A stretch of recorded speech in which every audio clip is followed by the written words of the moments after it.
perkataan pun. Huwa, dialah Allah, alladzi ayyadaka, yang menguatkan engkau wahai Rasul. Allah lah yang menguatkan engkau binasrihi, dengan memberikan pertolongannya, wabil mukminin, dan dengan dukungan oleh orang-orang mukmin. Jadi Allah membela, menolong Nabi Muhammad itu, Allah menolong Nabi Muhammad langsung, dan juga Allah menolong Nabi Muhammad melalui hamba-hambanya orang mukmin. Makanya sahabat-sahabat Nabi kan Masya Allah Pak, ketika perang Badar jumlahnya sedikit, 313, orang kafir jumlahnya hampir 1000. Rasul nawari, mulih kok merangi mereka. Ternyata sahabat-sahabatnya kompak merangi Rasul. Ayo kita perangi. Meskipun jumlah mereka sedikit. Nah itulah sahabat-sahabat Nabi Muhammad SAW. Dan Nabi Muhammad Pak, memang beliau dalam hidupnya tidak membangun fisik. Bangun gedung tingkat tinggi, enggak. Yang beliau bangun adalah SDM, sumber daya manusia. Beliau ajari para sahabat-sahabatnya itu untuk cinta Allah, untuk cinta Rasulullah, untuk cinta berjuang fisabilillah, untuk cinta akhirat melebihi cinta dunia. Sehingga ketika Rasul wafat, langsung para sahabatnya berhasil menyebarkan dakwanya sampai ke timur mengalahkan Persia, sampai ke barat mengalahkan Romawi. Dan sampai sekarang agama Islam menyebar di seluruh pelosok dunia, dan setiap saat selalu adzan dikumandangkan. Sekarang selesai adzan, tapi yang sana sebelah barat adzan, sebelah barat sudah selesai, sebelah baratnya adzan lagi, kan gitu Pak, terus. Wa allafa, dan Allah Subhanahu wa taala telah menyatukan baina qulubihim, di antara hati-hatinya para sahabat Nabi. Sahabat Nabi yang di Madinah ada suku Aus, ada suku Khazraj. Suku Aus dan suku Khazraj ini Pak, mbah-mbahnya itu asalnya dari daerah Yaman. Ketika bendungan negeri Sabak yang diceritakan Al-Quran itu masih berfungsi, banyak air, negeri Sabak subur. Ketika mereka berbuat maksiat, syirik kepada Allah, Allah jadikan bendungan itu hancur sehingga kekeringan dan mereka tidak bisa bercocok tanam. Akhirnya mereka bubar, mengungsi kemana-mana untuk mencari penghidupan Pak. Transmigrasi. Di antaranya ada yang transmigrasi ke daerah Yasrib atau Madinah. Kabilah yang terbesar yang berasal dari Yaman adalah Aus dan Khazraj. Jadi saudara Pak, Aus dan Khazraj ini saudara. Lah Aus punya anak pinak banyak, beranak pinak. Khazraj juga beranak pinak. Nah, meskipun mereka ini saudara, tapi berantem terus, perang terus. Sebelum Rasul datang itu mereka sudah berperang selama 8 tahun.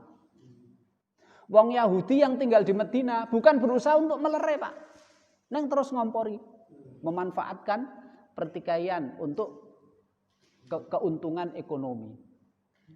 Disuruh beli senjata, beli apa, sehingga wong Yahudi dapat keuntungan. Bukan melerai tapi memanfaatkan. Nabi datang, mereka bersatu.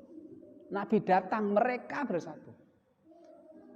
Aus dan Khazraj ketika didatangi oleh muhajirin dari Mekah, sahabat Nabi yang dari Mekah muhajirin. Aus dan Khazraj ini kan namanya Ansor.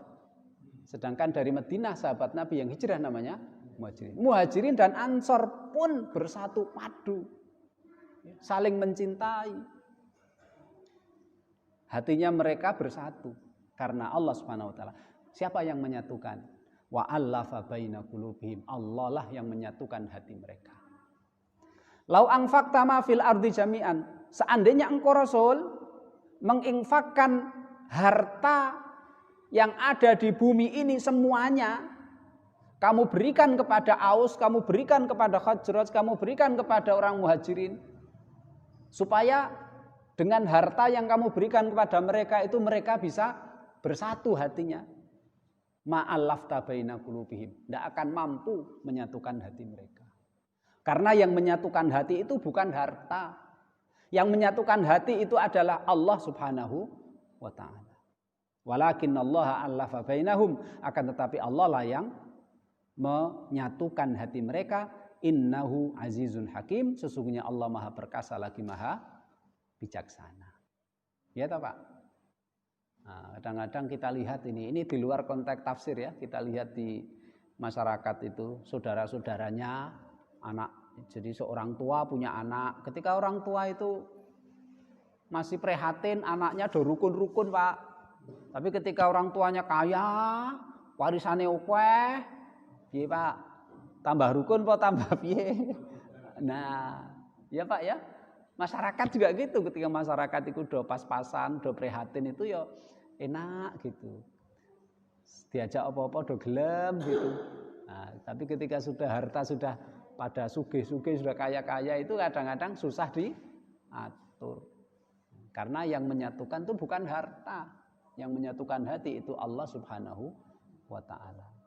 Asal semakin kita mencintai Allah, semakin kita mencintai agama Allah, semakin kita mencintai akhirat, yang kita andalkan atau yang kita harapkan itu ridho dan pahala dari Allah, itulah insya Allah Allah akan menyatukan hati kita. Terakhir Bapak Ibu saya hormati,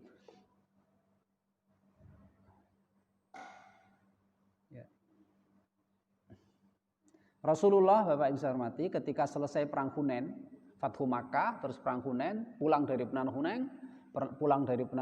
Hunain di daerah Ji'rana, Rasul bagi-bagi ghanimah, harta rampasan perang Hunain. Orang-orang yang penduduk Mekah yang baru Islam itu Pak dikasih harta rampasan banyak. Orang-orang Ansor yang dari Madinah ke Mekah mau pulang ke Madinah lagi dikasih dikit. Sehingga orang-orang Ansor itu satu sama lain ngomong-ngomong. Kita ini kan yang bela Nabi hijrah dari mau dibunuh dari Mekah terus kita beri keamanan di Madinah. Orang Muhajirin saudara kita juga gitu. Kita beri tempat tinggal di Madinah. Kok kita dikasih dikit-dikit? Akhirnya Rasulullah dengar itu terus dikumpulkan terus Rasul matur. Rasul bersabda, ya ma'syarul ansor, alam ajidkum dolalan fahadakumullahu bi wa alatan fa'agnakumullahu bi wa kuntum mutafarriqin fa'allafakumullahu bi. Wahai orang Ansor, bukankah kalian dulu itu tersesat, enggak dapat petunjuk? Gara-gara aku Allah memberi petunjuk kalian. Lewat aku Allah beri petunjuk kalian. Bukankah dulu kalian itu pada serba kekurangan, tidak cukup. Kemudian lantaran aku pergi ke Yasrib, ke tempat kalian, Allah mencukupkan kalian. Bukankah dulu sebelum aku datang kepada kalian, kalian berpecah belah, berperang satu sama lain. Kemudian lantaran aku, Allah menyatukan hati kalian. Akhirnya para orang-orang Ansor itu akhirnya nangis Pak.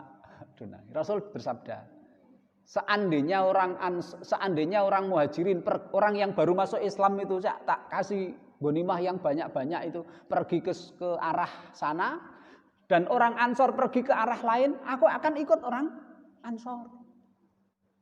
Aku cinta banget kepada orang Ansor. Mereka pulang yang baru masuk Islam itu bawa harta, sedangkan kalian besok pulang ke Madinah bareng sama aku. Kowe seneng bondo apa seneng aku? Nah, mereka terus kita senang Nabi Muhammad, akhirnya itulah Pak saya hormati. Jadi yang menyatukan hati itu adalah Allah, bukan harta benda. Itulah pentingnya kita bersatu hati kita. Satu lagi asar dari Ibnu Abbas Pak. Ini ucapannya Ibnu Abbas. Ya. Ibnu Abbas mengatakan, qarabatur rahmi tuqta. Kadang-kadang tali silaturahim itu kadang-kadang terputus. Wa mannatun ni'mati tukfar. Kadang-kadang kenikmatan yang berlimpah yang Allah berikan kadang-kadang dikufuri, enggak disyukuri. Walam yura mislu taqarubil qulub. Dan dan tidak pernah dilihat bagaimana jika hati itu saling satu sama lain saling mencintai, saling dekat karena Allah Subhanahu wa taala. Kalau hati sudah saling dekat, saling cinta mencintai, mereka akan kuat, mereka akan bersatu dan tidak akan pernah digoyang dan tidak pernah pecah belah oleh musuh-musuh Islam. Nah, kalau kerabat kadang-kadang kan ya putus, Pak. Kalau harta kadang-kadang dikufuri, tapi kalau hati kalau sudah menyatu, nah itu susah untuk pecah belah, susah untuk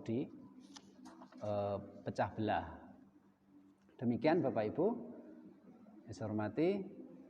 Jika ada, ini hadis diriwayatkan oleh Imam Tabrani dari sahabat Salman Al-Farisi. Jika ada dua orang muslim saling cinta mencintai karena Allah, terus ketemu, terus berjabat tangan, maka dosanya gugur. Di antara dosa antara keduanya itu gugur seperti pohon kering, daunnya berguguran.